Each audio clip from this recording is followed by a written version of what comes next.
नमस्कार दोस्तों, आज पढ़ने वाले हम सेट का पार्ट 2। इससे पहले मैं पार्ट 1 पढ़ा चुका हूँ, जिसमें बहुत सारी डेफिनेशन थी और उनका मतलब था। अब मैं पढ़ाने वाला हूँ पार्ट 2, जिसमें आने वाले ऑपरेशन पढ़ाने से पहले मैं आपको बताने वाला हूँ एक टॉपिक जो पिछले पार्ट 1 में छूट गया था, जिसका नाम है अंतराल रूप और इंग्लिश में बोलते हैं इंटरनल फॉर्म।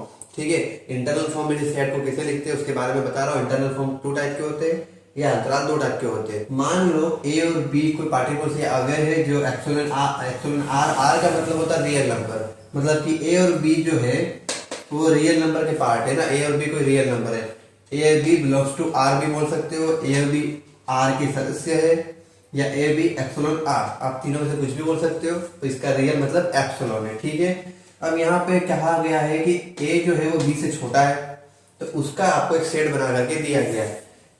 हाँ, तो ये सेट दिया हुआ है एक्स, अभी जो बिंदु दे रखे इसका बोलते हैं इंग्लिश में सच दैट। हाँ, तो एक्स सच दैट एक्स, इसका मतलब ये होता है कि एक्स का मतलब है कि एक्स जो है आपका वो ए से बड़ा है और बी से छोटा है। ये कोई सेट दे रखा है जहां पर ए और बी क्या है, रियल नंबर है। तो ये रियल नंबर का सेट है, जो सेट क्या है, ए से तो बड़ा होना चाहिए और बी से छोटा होना चाहिए, तो ये सेट बनेगा।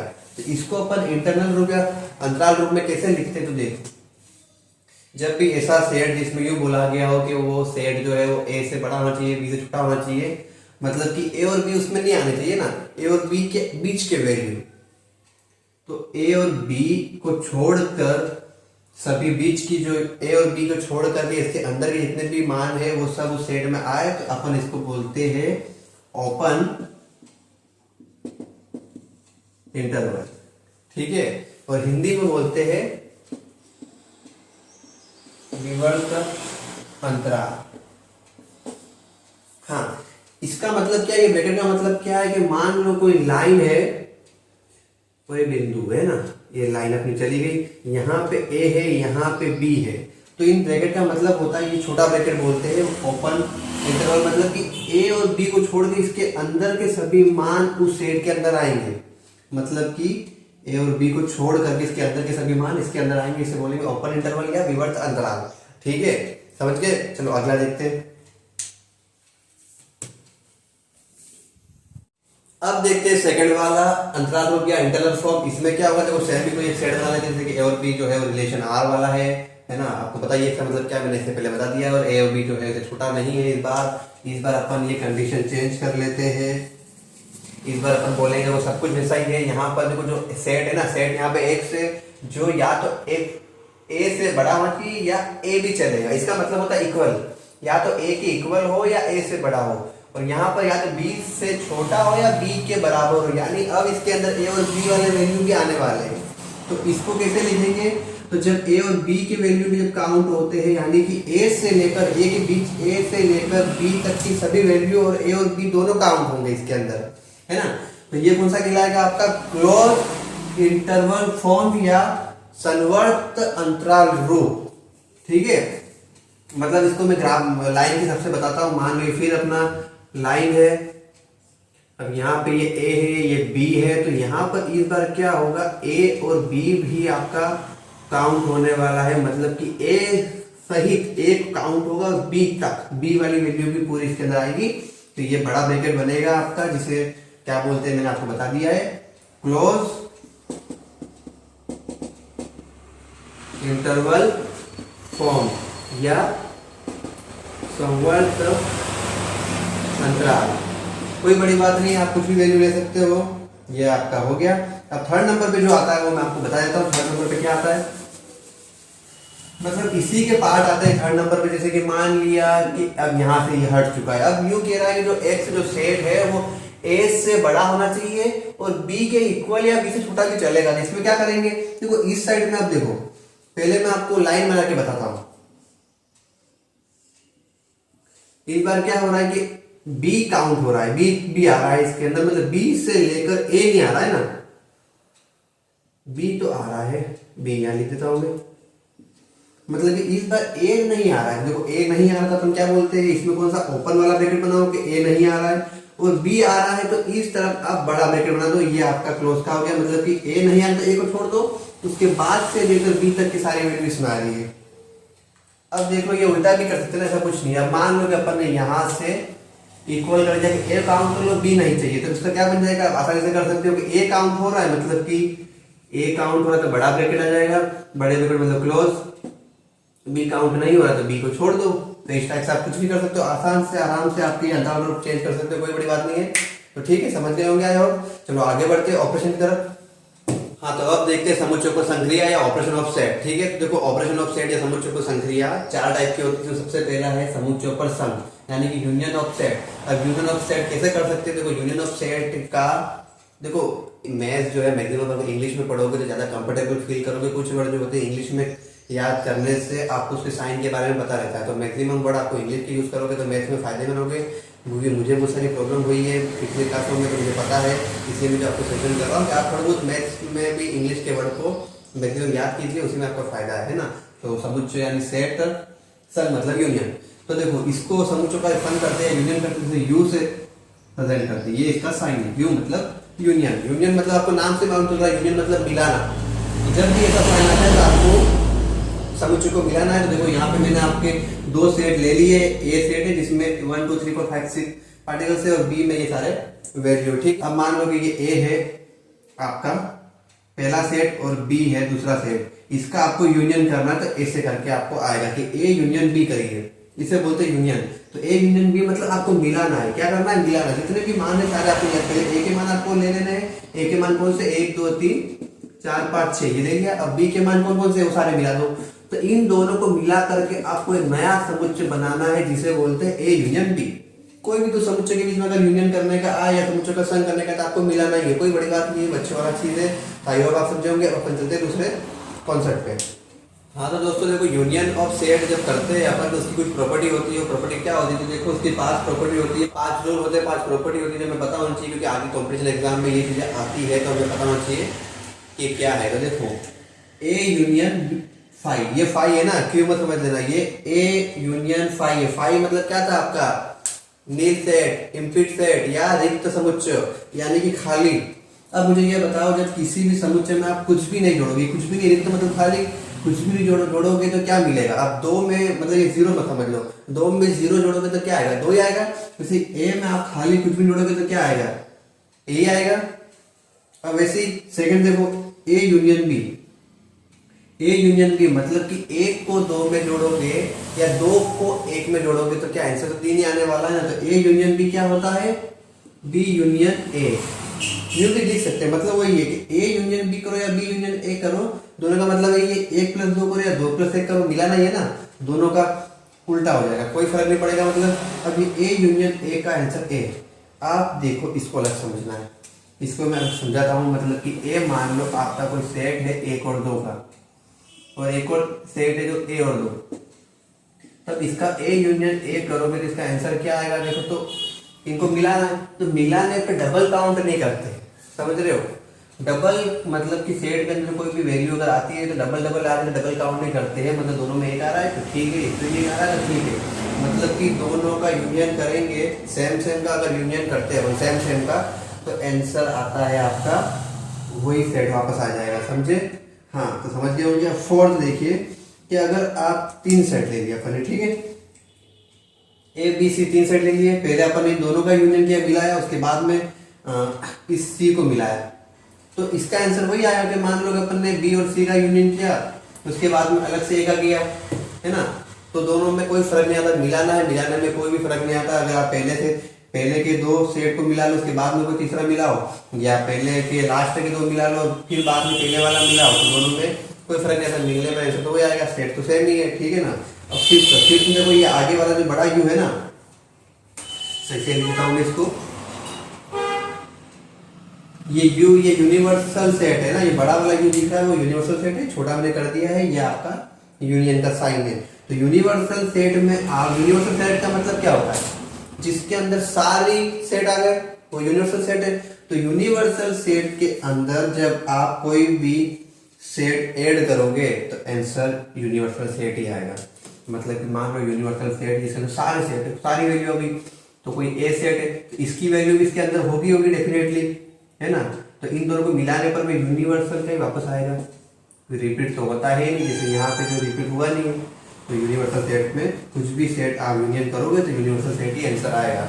अब इन पांचों सेटों के, ये पांचों सेट क्या है, ये पांचों प्रॉपर्टी जो है एक टाइप के रूल है। इन पांचों प्रॉपर्टी के रूल का कुछ ना कुछ नाम है हिंदी और इंग्लिश दोनों में। तो मैं आपको ये डिस्प्ले पे दिखा रहा हूँ, आप आराम से देख सकते हो। ये आपका हिंदी वाला है और इंग्लिश वाला है। आप स्क्रीनशॉट लेकर ये रूल आप याद कर सकते हो, ठीक है। हाँ, तो अब देखते हैं सेकंड समुच्चयों का सर्वनिष्ठ या इंटरसेक्शन ऑफ सेट। देखो, सर्वनिष्ठ या इंटरसेक्शन से मतलब आप नाम याद रखना बस। इसका मैं नॉर्मल आसान शब्द बताता हूँ, कॉमन।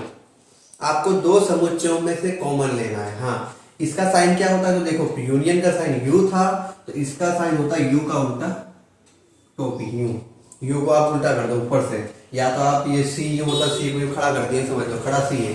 सी शब्द याद रखो जी, इसका सी निकलने को सी से निकलता है कॉमन, सी से निकलता है कॉमन। तो ये आपके लिए बड़ा हेल्पफुल रहेगा क्योंकि आपको इसमें कॉमन ही लेना है। तो ये अपना एक कोई सेट है ए, जिसमें 1 2 3 4 5 6 वैल्यू है, और बी है जिसमें 2 और 5 वैल्यू, ठीक है।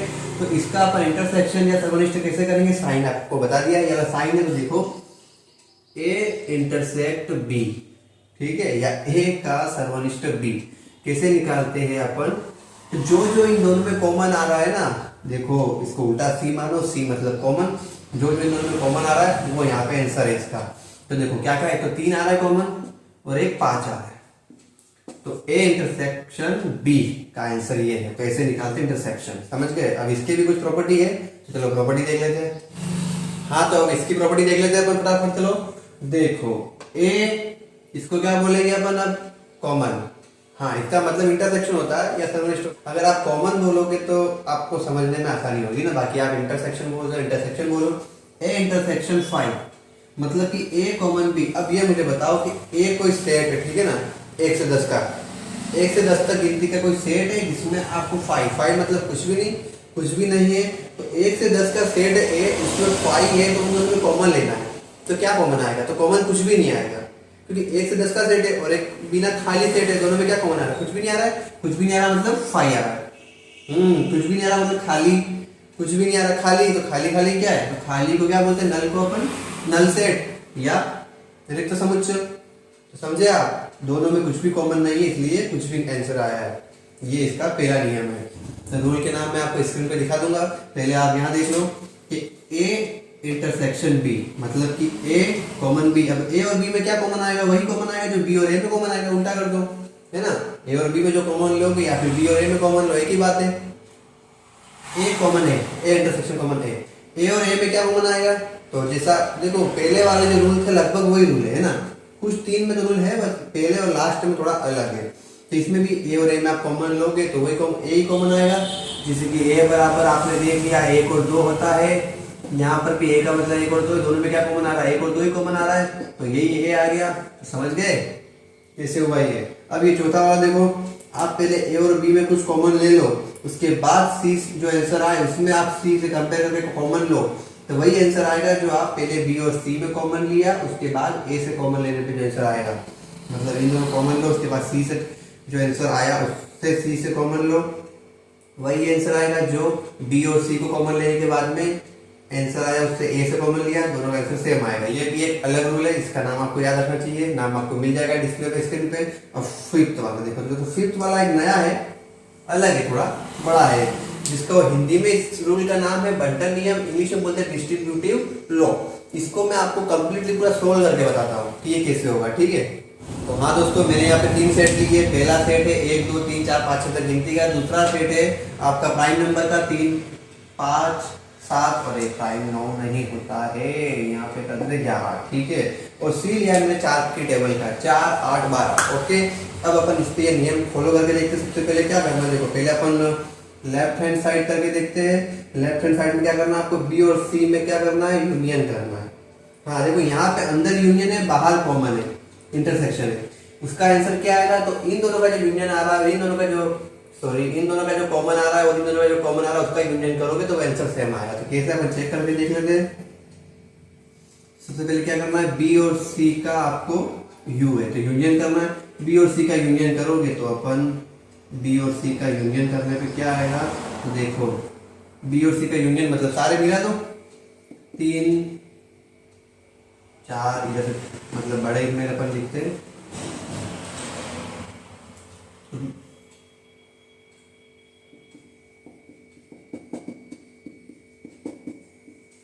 तो ये मैंने मिला दिया है, ठीक है। अब देखते हैं उसमें जो आंसर आ रहा है उसमें आपको ए से कॉमन लेना है। क्या करना है? ए के साथ में इंटरसेक्शन करना है। तो अपन करके देखते हैं। अब ए के साथ में इंटरसेक्शन करना है तो देखो ए ये रहा और अपना बी नहीं है। इनमें क्या कॉमन आ रहा है? एक कॉमन नहीं है, 2 कॉमन नहीं है, 3 कॉमन आ रहा है, 3 ले लिया। 4 भी कॉमन आ रहा है, 5 भी कॉमन आ रहा है, 6 नहीं आ रहा है, बाकी 7 8 यहाँ पर भी कुछ कॉमन नहीं है। तो इसका आंसर आ गया अपना ये। तो LHS का आ चुका है। मैं LHS का यहाँ आंसर लिख देता हूँ। 3 4 5 यहाँ पर आंसर आया है। अब अपन RHS का चेक करते हैं। ये मिटा देता हूं मैं।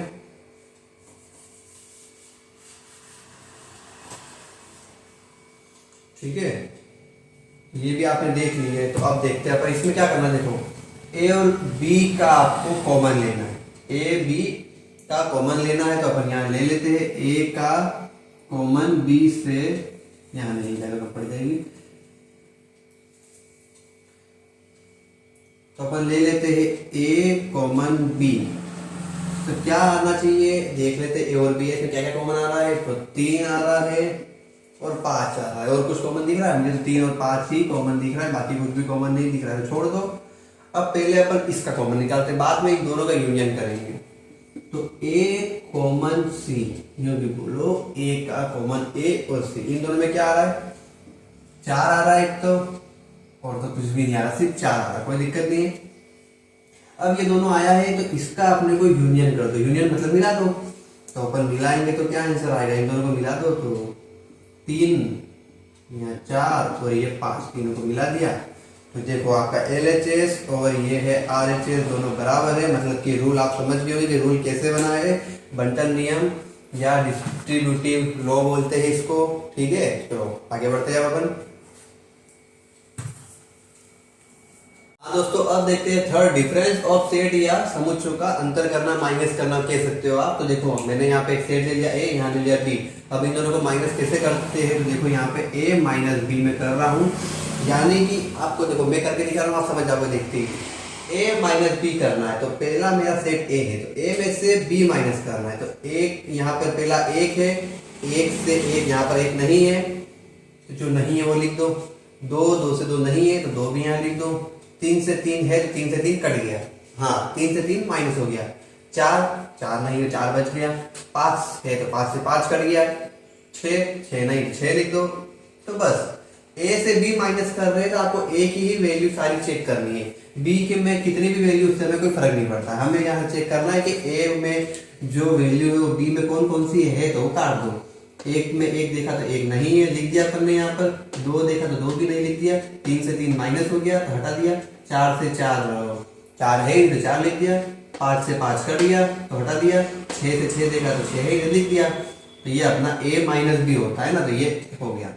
अब देखो a माइनस बी और b माइनस ए में कुछ अंतर है, मैं करके दिखाता हूँ आपको। अब b माइनस ए करके देखते हैं। तो b माइनस ए करेंगे तो आपको b की वैल्यू पहले देखनी है ना, b से करना है। तो 3 से 3 है तो माइनस हो गया। 5 से 5 माइनस हो गया। 7 से 7 7 है ही नहीं तो ये 7। 9 से है ही नहीं 9। 11 भी नहीं है तो ये हो गया अपना b माइनस है। इससे आपको क्या मालूम चला कि a माइनस बी नहीं है इक्वल b माइनस ए। मतलब दोनों का आंसर अलग अलग है, दोनों इक्वल कभी नहीं आएंगे, a माइनस बी और b माइनस ए। समझे माइनस किसे करना है आपको? अगर a माइनस बी करना तो a के मान जो है वो उसको देखना है ना, और b माइनस ए करना तो b के मान a से देखना है। तो माइनस का मतलब बहुत ईजी था, आप समझ गए होंगे। चलो आगे देखते हैं। हाँ दोस्तों, अब देखते हैं अपन चौथा वाला समुच्चय का पूरक या कॉम्प्लेंट ऑफ सेट। इसमें क्या करना है? देखो पूरक कॉम्प्लेंट क्या होते हैं? किसी भी समुच्चय का पूरक या कॉम्प्लेंट निकाल सकते हो। मान लो कोई आपका सेट दिया हो 1 2 3 4 5, इसका पूरक क्या होगा? तो पहले मैं आपको बताता हूँ कि पूरक या कॉम्प्लेट सेट को कैसे लिखते हैं। इसका पूरक या निकलना हो तो a डैश या कई लोग लिखते ए सी। हाँ, तो a का पूरक या a का कॉम्प्लेंट को a डैश या a सी से लिखते हैं। इसमें क्या आंसर आएगा? तो मान लो कोई यूनिवर्सल सेट है ना, एक मान लेते हैं अपन यूनिवर्सल सेट मान लिया अपन ने, कोई है जिसमें 1 2 3 4 5 6 7 8 9 ये 10 तक वैल्यू है ना। अब ए का पूरक ए का कॉम्प्लीमेंट क्या होगा, तो आपको यूनिवर्सल में से माइनस करना ए, और जो वैल्यू आ गई मतलब कि ए को छोड़कर बाकी जितनी भी वैल्यू है उसकी, वो सारी इसकी कॉम्प्लेक्ट वैल्यू या पूरक वैल्यू होगी। यूनिवर्सल में देख लो 1 से 5 तक है, तो 1 से 5 तक आप छोड़ दो, फिर 6 7 8 9 10 ये आ गया आपका पूरक या कॉम्प्लीमेंट, जो भी आप बोलो। हाँ, यानी कि आप समझ लो कि एक चाय आपने बनाई है, चाय बनाई ठीक है, चाय में क्या डालते हैं, दूध, शक्कर, चाय पत्ती, नॉर्मल सी चीजें, या अदरक भी डाल सकते हो, चाय के लवर होंगे तो 4 चीज डालते हैं। अब आपसे पूछ ले कि इसके अंदर शक्कर का पूरक क्या है, शक्कर का कॉम्प्लीमेंट क्या है, तो आपको शक्कर को छोड़ के जो है वो बाकी सारी चीजें लिख देनी है, तो वो हो जाएगा आपका समुच्चय का पूरक या कॉम्प्लेक्ट ऑफ सेट, ठीक है ना। तो जिसका भी पूरक या जिसका भी कॉम्प्लेक्ट पूछे तो उसको छोड़ करके बाकी जितने भी वैल्यू है वो सारी उसकी आ जाएगी पूरक में।